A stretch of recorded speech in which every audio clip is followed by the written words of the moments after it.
Mas o Paulo errou muito nesse daí. Bom, então voltando lá, com o tempo, já na década de 20, né, a Bell, que é uma empresa de telefonia americana, de telecomunicações americanas, né, ela percebe que existiam várias empresas concorrendo particularmente para a comunicação entre os Estados Unidos e a América, e começa a perceber que a válvula ela estava chegando no seu fio. Por quê? Ela tinha um consumo alto de energia, durabilidade pequena, custo grande e era muito frágil. Então ela resolve montar um laboratório. A Bell, ela tem um laboratório de pesquisa, e nesse laboratório ele faz parte físicos, químicos, engenheiros, técnicos, etc. Esse laboratório era liderado por um importante físico chamado Shockley, e chamam outro chamado Bardeen também, que era um jovem físico, né? E já tinha passado no seu doutorado em Princeton e no pós-doc em Harvard, né?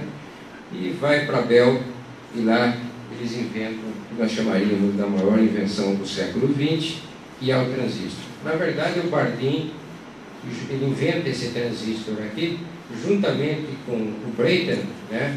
Porque a relação deles já com o Shockley, que era o chefe do laboratório, já não era muito boa. Eles começam trabalhar um pouco separado e fazem esse transistor aí. Essa invenção era uma invenção importantíssima, não sei se vai dar para ver o filme aí, mas é um transistor que hoje não se usa, chamado transistor de efeito de ponta, né? Se você pega um material condutor, vai passar, a imagem não está boa, mas eu vou tentar passar aqui para frente, que vai ficar. Isso aqui é o tamanho, você calcula, isso aqui é o tamanho do transistor, né? Quase uma caixa de fósforo, né? Então você tem um material que era mais ou menos isso, tem um silício aqui, vamos supor que fosse tipo P, e aqui um tipo N, né? Buracos suportadores. Você faz uma pequena cortezinho aqui, né? Aplica uma voltagem, não tem corrente, e quando você aplica aqui, você tem uma corrente amplificada aqui. Então, através daqui, você poderia controlar ou não essa corrente. Esse transistor foi o primeiro transistor de efeito de campo, né? Desculpa, o primeiro transistor, chamado transistor de ponta, né? E aí começa a pesquisa, o Shockley faz os outros dispositivos, outros transistores, que particularmente transistor que foi bastante usado, né? Que são as junções tipo N, tipo P, etc, etc. Mas o Shockley ele quis patentear aqueles dispositivos de efeito de campo, que eu já vou falar um pouquinho para vocês. Então, quando ele quis patentear esse dispositivo, né? Porque o Shockley era um físico brilhante e ele inventou o segundo transistor, né? Mas só que ele sabia que o futuro estava nesses transistores de efeito de campo. Quando ele foi patentear, ele descobriu que em 1930, um físico na verdade, austro-húngaro, que vai para os Estados Unidos, porque era de origem judaica, era muito perseguido, já tinha patenteado isso em 1930. Então, a patente do dispositivo ficou uma bagunça, né? Ainda bem que desenvolveram várias empresas depois no futuro, utilizaram muito a patente do transistor de efeito de campo, né? Que eu vou passar rapidamente. Então, o transistor, em 1950, é a primeira vez que se fala em transistor na vida, né? Ou seja, o grande público ele começa a falar de transistor em 1950. O que é interessante, um transistor em 1950 custava na ordem de $30. Hoje um transistor custa, se colocarem bastante zero, né, vai ser da ordem de 10 a menos 6 centos de dólar. Então 0,0000001 cento de dólar. Então não dá para a gente ficar falando. Aí tiveram vários progressos, várias coisas interessantes, e particularmente um que foi o circuito integrado, que é a base também desse transistor, que foi uma invenção de 1958, que recentemente deu o prêmio Nobel a Jacques Curie, e depois esses dois que eu acho que são os mais fundamentais para esse desenvolvimento do que nós conhecemos hoje, né?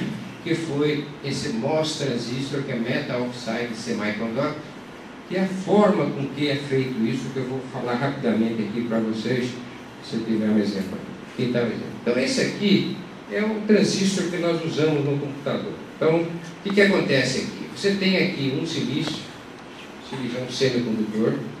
Se você topa esse silício, por exemplo, com boro, nós chamamos que ele fica, o boro tem um elemento a menos, né, que o silício, então ele fica tipo P, tá?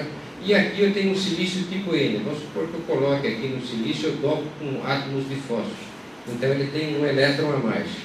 Se eu coloco uma voltagem daqui para cá, a princípio eu não vou passar corrente, porque se esse é tipo N, tipo P, você cria uma região chamada região de depressão aqui, vai criar um campo elétrico contrário e a mesma coisa ocorre do lado de cá.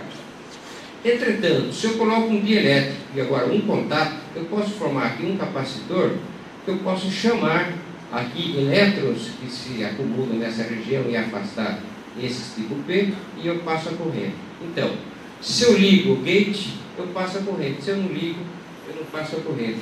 Então vamos pensar que isso pode ser com um amplificador, também pensando agora num dispositivo lógico, eu passo ou não passo a corrente, e é o que eu faço aqui, o meu 0,1, a minha lógica binária do meu material, que é que vai ser do meu transistor, e a hora que eu integrar tudo isso aqui, vai ser o que nós chamamos de chip, né? Que tem um número grande de transistores. Então essa aqui, eu acho que foi talvez um dos feitos do ponto de vista técnico mais fortes na mudança de toda a indústria eletrônica no mundo. Então esses são os dispositivos. Esse dispositivo, então vou marcar aqui uma coisa que é importante: este comprimento, que eu vou chamar de comprimento P, e este aqui é a largura desse meu óculos. Ok?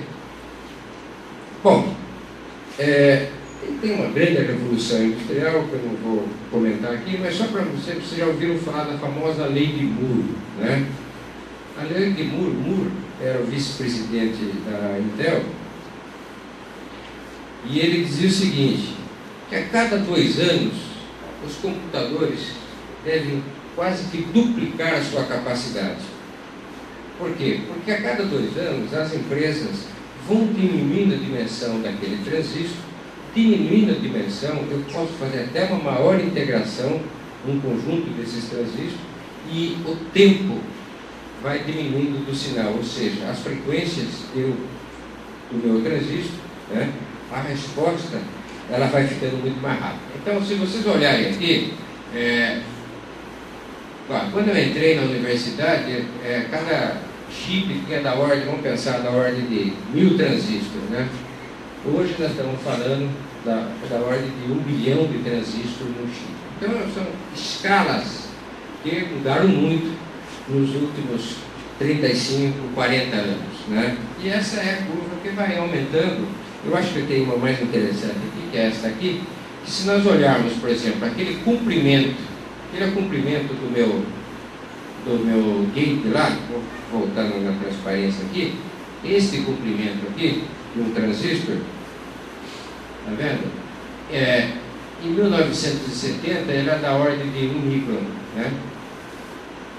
Espera-se que no ano de 2020 esse comprimento seja da ordem de 7,4 nanômetros, que seria da ordem de 74 anos. É uma variação enorme.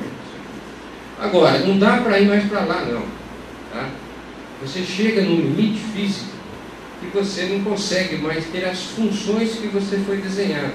Por exemplo, quando eu faço isso, eu tenho que diminuir, por exemplo, essa espessura desse óculos.